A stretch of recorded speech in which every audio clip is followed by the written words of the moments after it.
Hi, welcome to our webinar series, From Struggle to Support, a complete guide to the intervention 504 and IEP processes.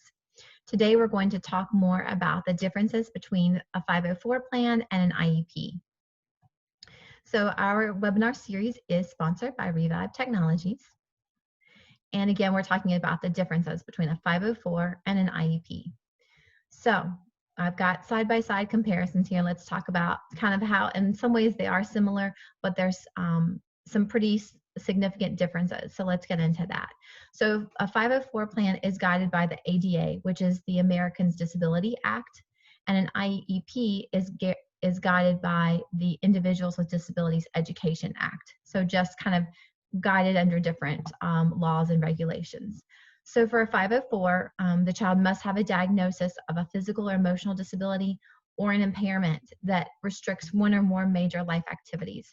So things like, for example, ADHD, if a child has a hearing impairment, vision impairment, just kind of any of a long list of things that affect them physically or emotionally that cause that restriction in one or more of their major life activities.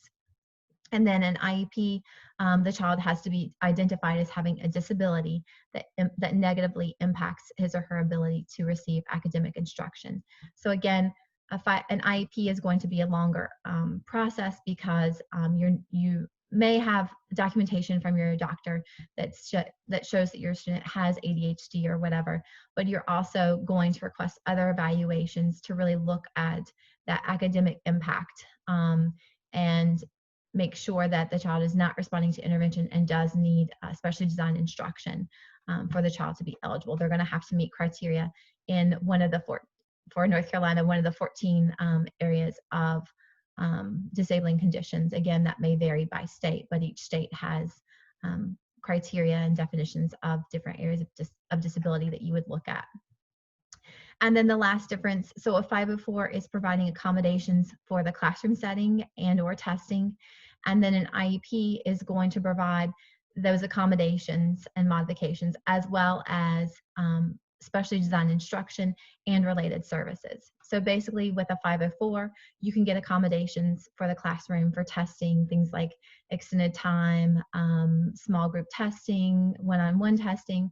An IEP, you can get that, as well as you can also talk about modifications to the curriculum as far as modified assignments, things like that, specially designed instruction, so instruction specifically targeting the skills that your child needs to acquire, and related services, things like OT, speech, PT, etc.